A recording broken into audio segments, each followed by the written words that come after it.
Hi everyone, and thanks for joining the webinar today.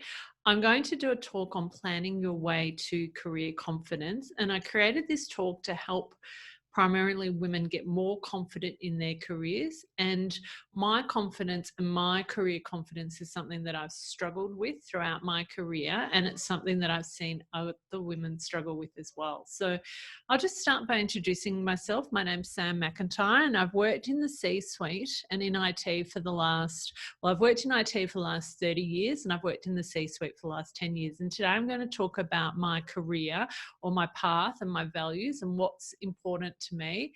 And I'm going to discuss building my career and businesses step by step, and then creating momentum, bigger dreams, and who you need around you. And that is like supporters and networks. So I mentioned that I've been working in the C-suite for some major organizations for the last 10 or so years. And I headed up IT for the liquor and fuel divisions of Woolworths. I ran $65 million worth of capital projects for Woolies across all their brand stores. I was CIO at Simplot, which is a food manufacturer, and they make McDonald's fries. And I was also CIO at L'Oreal and the Suzanne Group, which consists of Suzanne Sportsgirl and Suzanne Grey. I also ran warehouse solutions for Tesco International Business, and I lived in the UK for 8 years, plus a stint in India, and I also worked in Europe, the US and Asia, and I've started a few of my own businesses, one being Beauty Finder, which is a beauty marketplace, and now Lady Leadership.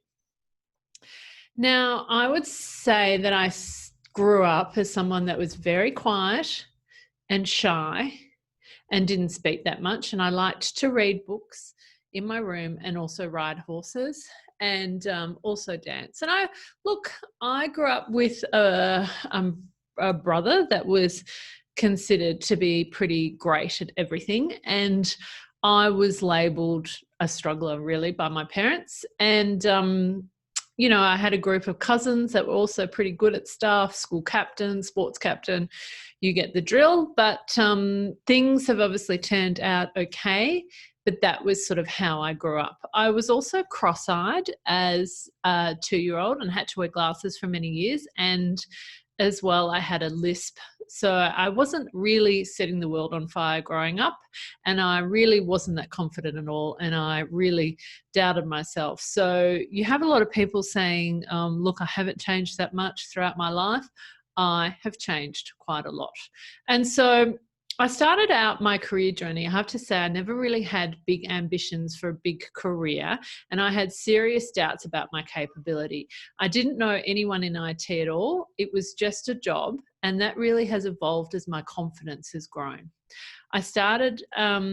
I really simply wanted to get into a uni course, and I did, and I just scraped through, and I didn't do so well in that first year in uni.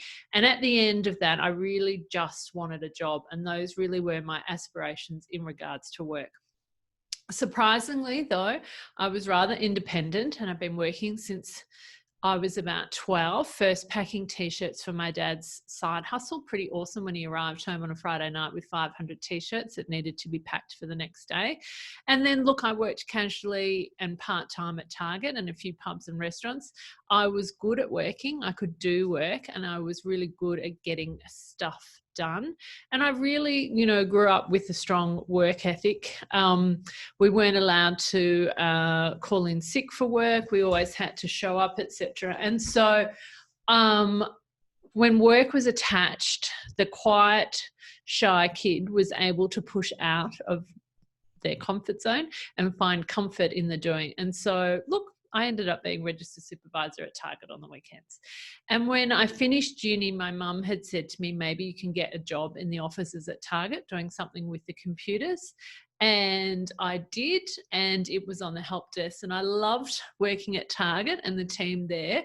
And as I figured out that role and delivered, I then started to look at the next opportunity.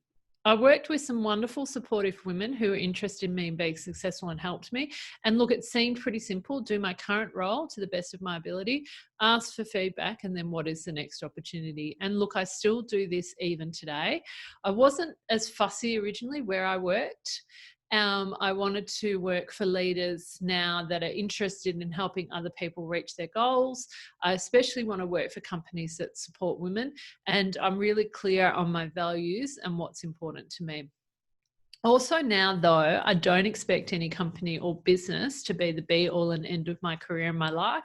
And I continuously like to learn outside my day-to-day job. And I've also created a couple of startup businesses or had some side hustle. And I'm also a wife, a mother of 2 boys, 9 and 12, and I enjoy horse riding. So I've really created my career and businesses step by step.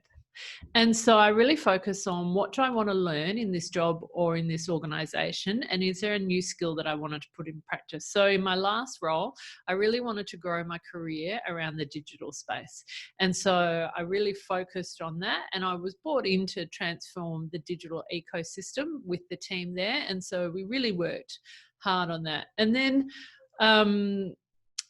what does this actually look like for you? So how are you learning? And is there something that you want to get involved in? And if you're working in corporate, is there something that you could try out on the side? If you have your own business, what do you want to learn more about? For example, website development. I then really focus about what do I want to achieve or deliver at this organization? So why are you working somewhere? What do you want to achieve? Do you have a plan?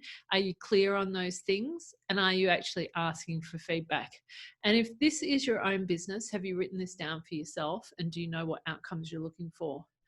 And then also, I think it's really clear to sort of focus on what will I be allowed to achieve at this organization? So I'm someone that loves change, loves finding a problem and loves fixing it. And what have I've learned, and this is by doing, is that sometimes company and people don't really want true change. And so I've learned that you have to make change within the constraints of an organization. So for me as a leader and a senior leader, you need to run your race at the pace that the collective leaders of an organization want to make change. And that was really a big learning for me. And look, unfortunately, this has made me feel held back in a couple of organizations that I've worked. So these days, I'd rather make small change piece by piece. And I find that talking about big transformation often scares too many people.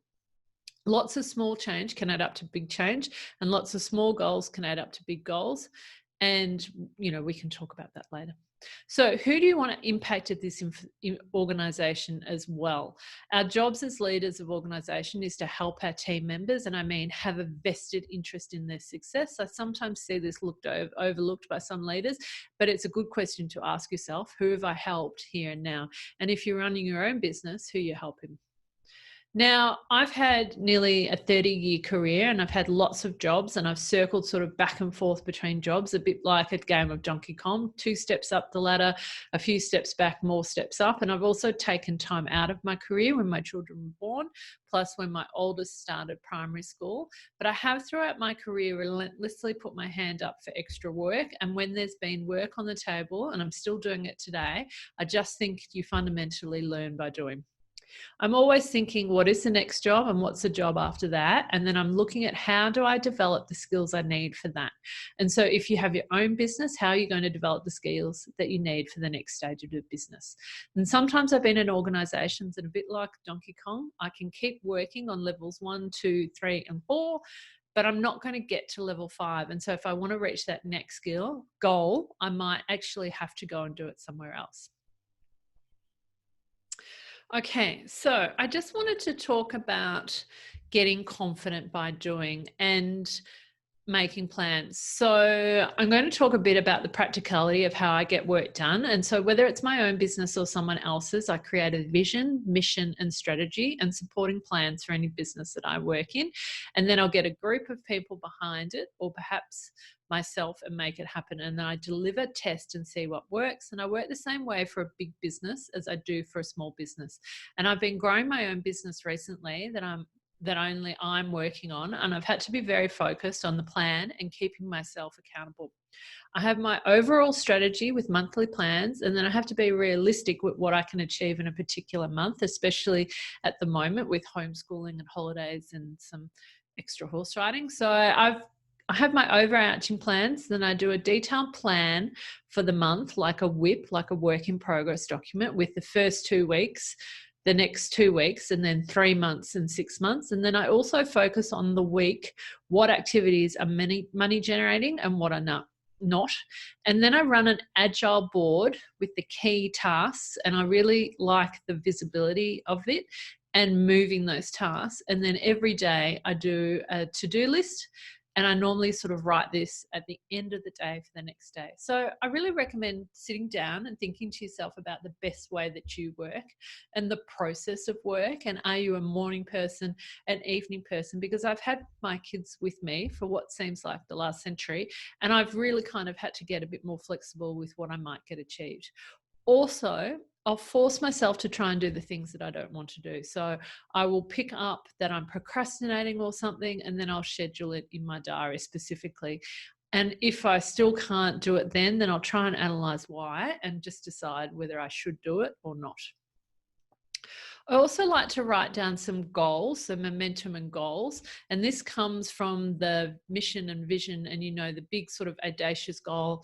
And then what would be the smallest version of that goal? And could that easily be done? And then how do you actually build on that? And I find doing smaller steps starts to build momentum. And before you know it, you've actually reached that big goal. So I recently started a podcast, and it's called Lady Leadership with Sam McIntyre. And if you're listening to this, you already know this. And it started back in January. And I wanted to start a podcast a number of years ago, but just didn't know how or what I wanted to share on it. And I really sort of had a few kind of things holding me back from actually pushing forward that goal. So first of all, I thought I needed to have a co-host. So I did some mock podcasts with a friend, and that didn't really quite seem right. And I wasn't sure that she would be able to make the time for it, nor did I think that she was actually really into it. Then it was that I really didn't have any interviewing skills. So I started to listen to how Mia Friedman interviews people. And so I started listening to how other podcasts are and how they're constructed. Bit of music, introduce the host, talk about what's been going on, introduce interviewee and ask some questions, and a bit more music. And then I was like, how am I going to get interviews with people when they don't know who I am? And I was listening to a horse trainer at the time, and she will talk about a topic and then she'll interview guests as well. And so the thing that I've been most passionate about in my career is helping other women. And so I decided on the style and the show that I wanted, and I wanted to be focused on helping women in their career and business, and a mixture of interviews and me sharing experiences as well. And then I was like, I'm not really sure about my voice. Remember the girl with the lisp? And I knew that I wanted to have a podcast then. I had to get used to how my voice sounded. So driving to work of a day, back when we actually did that, I would record myself talking about something. I'd listen back and I'd see what I thought, and then I'd record again. And so I really just got used to sort of listening to my voice. And then I decided to go on someone else's podcast and record an episode with someone else. And then I Googled how to record and edit a podcast, etc. And I essentially worked through them what was holding me back. So I think sometimes when we write down the big goal and it doesn't happen, then we feel bad about that. So write down the big goals, but then also the smallest version of that. And then the big goal can become possible. So when I look back, my big goal was to start a podcast, and the smaller goal was actually be on someone else's. And so this planning and practice gave me confidence to make the bigger goal a reality. And I just did an interview with a lady named Michelle Bowden, who specializes in presenting. And I talked to her about practicing things in a small way until you feel more comfortable and confident. And you can figure out what's holding you back, and how you could make that goal a bit smaller and a bit more achievable. And now look, that podcasting has actually led into a coaching and mentoring business called Lady Leadership. And I'm now running a career lab, which is focused 6 weeks course to help other women with their careers and to go down into that. So, and look, I just wanted to start a podcast, but now I've gotten this momentum, and my new mission is to mentor and coach 100,000 women to meet their full potential, both online and offline, by 2030. So, and I'm now working how to get comfortable with video, which is what I'm doing here as well. And this is my practice. So lastly, I want to talk to you about your network. And really that's about how do you find your business friends. I've always had women, particularly when I was younger in my life, to help and guide me, as well as having men as well. So right from when I started out my career, some were my bosses, some were women that I connected with, and they've been great sounding boards and for me. And then I've performed this role for some younger women in my life. And so I think go and find those great one-on-one relationships and actually nurture those. So seek them out. And these days I have a great friend who's a professional woman, and she's a legal counselor who also horse rides. And so see if you then also can create a group of like-minded women who you get along with to use more as a group sounding board. So a friend and I created a group that we now call the Amazing Ladies, and we get together for quarterly dinners. We have a WhatsApp group where we connect and comment on what's going on in the world. And normally when we get together, we have a theme that we discuss, a challenge or an issue that we are facing. So it's a group of about 8 women who are all very different, but we're women working in business and wanting to progress our careers. And so we've formed into a very sort of a supportive collective group.